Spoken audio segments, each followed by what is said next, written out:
guys, it's Emma and I'm back today for you with another video. And today I want to recommend to you guys some of my favorite fantasy books ever, okay? Like, this list obviously is still ongoing, okay? I'll probably make a part 2 of this sometime in the future, but these are all like my favorite die-hard fantasy standalones, series, whatever the hell. Let me know down below what y'all's favorite fantasy book is, okay? Whether it be a whole series or just one particular book, okay? But let me know down below, all right? Also, before we start, I would really appreciate it if you guys would look down in the description box below to look at the links that I have there for you guys. There's a lot of really educational stuff that you guys can learn about, especially stuff going on in the world right now, okay? So I would really, really appreciate it if you guys would go down and check those out, okay? So with that being said, let's just go right on into it.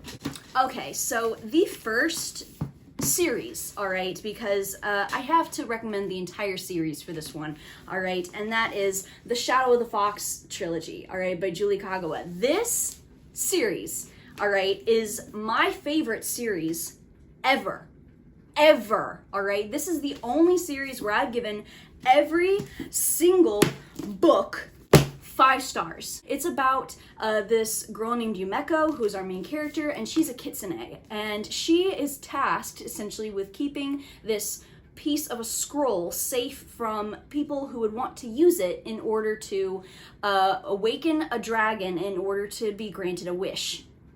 And this wish, obviously in the wrong hands, could be horrifying for the entire land. So Yumeko has to keep this piece of scroll safe, and the entire time she's being essentially hunted by this warrior named Tatsumi, who is trying to get the scroll piece for, you know, his boss. And it's all about them and the friends they meet along the way, and it just turns into a whole thing. They're set in almost a feudal, Japan-esque style setting. Honestly, if you're as big of a fan of Inuyasha as I am, okay, I think you'll really like this trilogy, all right, because it's very episodic. It's got the same vibe, almost has got the found family aspect to it. They're both very similar, okay? The first book was really, really fun. The second book had me on the edge of my seat, and then the third book is, I've heard it described essentially as one big boss battle, and that really is what it is, okay? This book, also, Night of the Dragon, is one of the few books in my life that I can fervently say that when I read it, I was destroyed, like wrecked. Like, you're talking rip my heart out, spit on it, and step on it right in front of me, all right, type thing. I loved this whole series. It's just so much fun. I would say that if you are someone looking to get into fantasy, this would be a pretty good accessible start. The next fantasy book that I would like to recommend to you guys is The Final Strife by Saara El-Arifi. All right, this is the first book in a series about this empire that has castes, and there's 3. The highest caste is the Embers. They're the people that are the aristocrats, they're the wealthy people, and they bleed red blood. Then you have the Dusters, who are the manual laborers. They're treated under slave-like conditions, and they bleed blue blood. And then finally, on the lowest rung of the ladder, you have Ghostings, who bleed translucent blood. They have no tongues, they have no hands, in order to basically keep them submitted. And we follow Scylla, who's a duster, and she is essentially wrapped up in this plot to overthrow the entire Ember government and just do away with it in order to make everybody equal, so that the Dusters and the Ghostings will no longer be under anybody's thumb.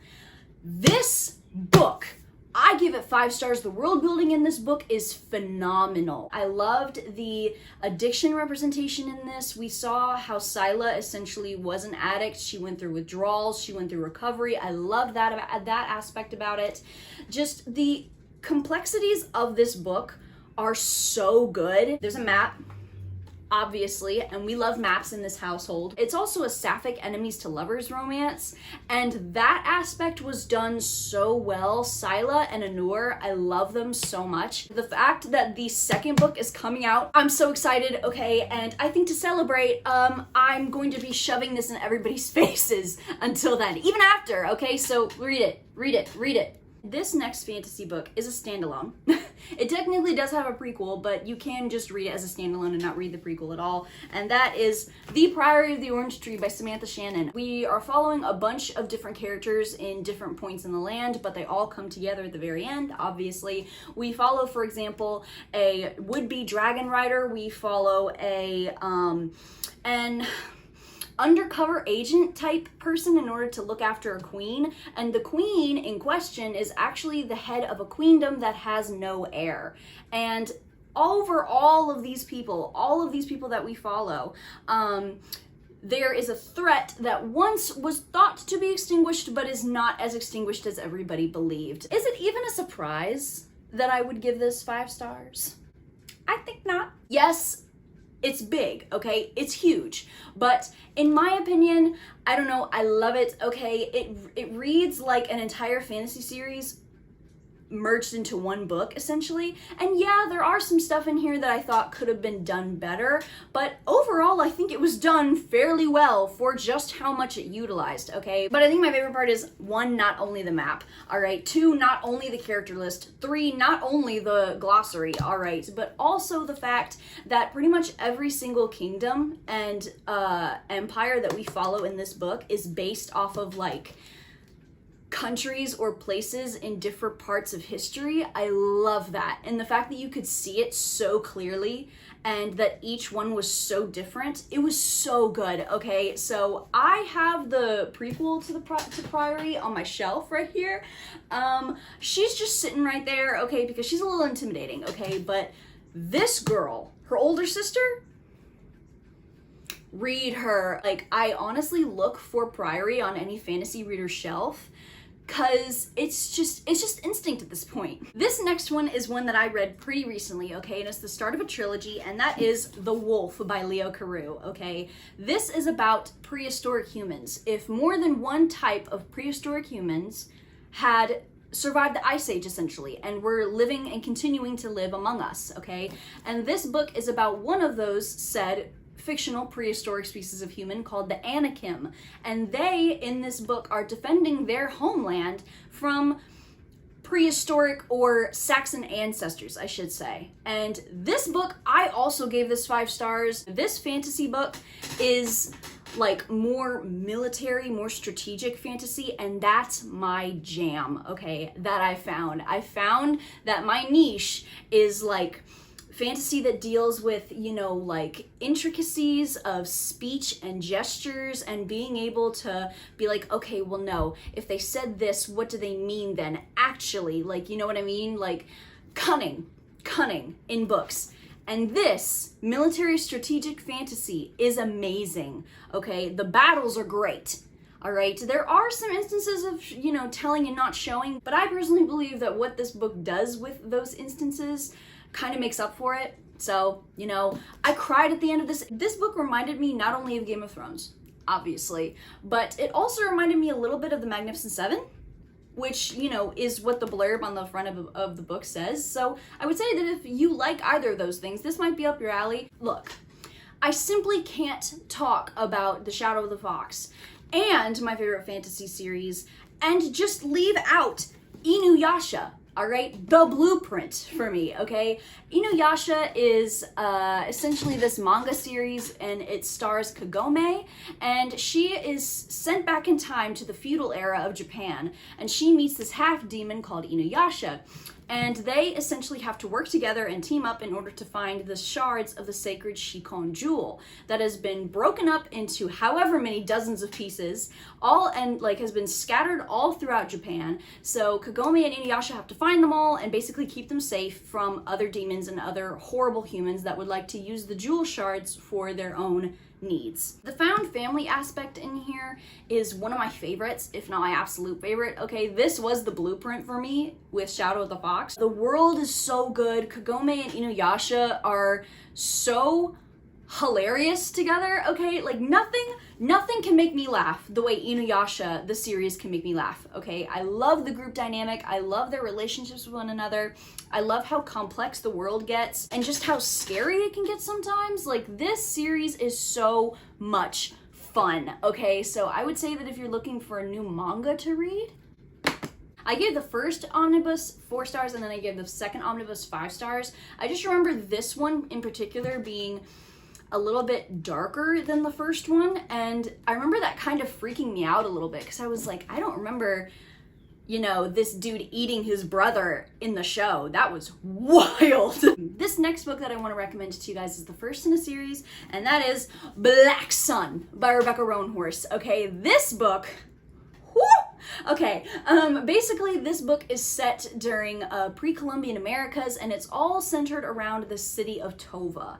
The city of Tova basically sets the stage for everything that we see. We follow a whole cast of characters, one being a sun priest, the other being a sailor, and then the other being the sailor's cargo. This guy named Serapio, who is wrapped in destiny and is going to Tova in order to basically live it out. This book was so good. Okay, I gave it 5 stars right off the bat. All right, this fantasy is so rich. All right, in the world building, in the lore, in the traditions that we see in this book, the cultures that we see in this book is some of my favorites that I've ever seen in fantasy. You've got a lot of politics going on in this book.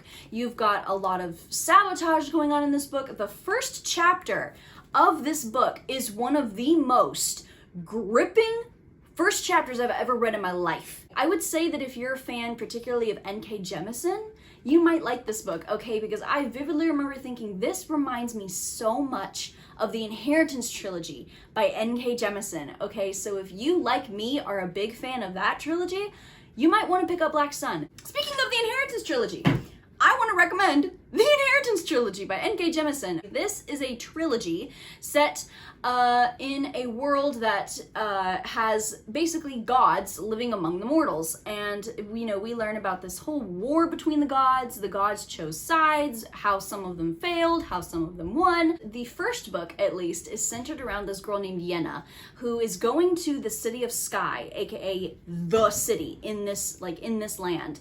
And in order to basically find out why, what happened to her mother. And surprisingly to Yenna and to everybody else, she is named heiress to the king. And so now, not only does she have to figure out this little mystery that she was going to find out herself, but now she is embroiled in all of these court politics and the schemings of the other 2 heirs that basically want her out of the picture. I've only read the first book in this trilogy, and it was so good.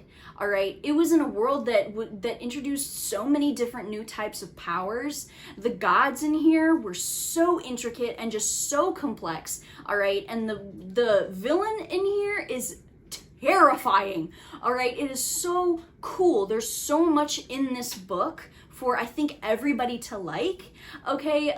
Just the world building in here, the characters, all right? There's a twist in here that was really interesting. I need to reread 100,000 Kingdoms because that's the first book, and then I need to just finish the rest of the trilogy. I don't remember my rating for 100,000 Kingdoms, but I remember loving it. We have The Child Thief by Brom, okay, by Gerald Brom. This is a dark Peter Pan retelling, okay? It's about this boy named Nick who goes with Peter Pan to Avalon and finds out that Peter Pan has been basically conscripting children to help him fight these monsters trying to invade Avalon.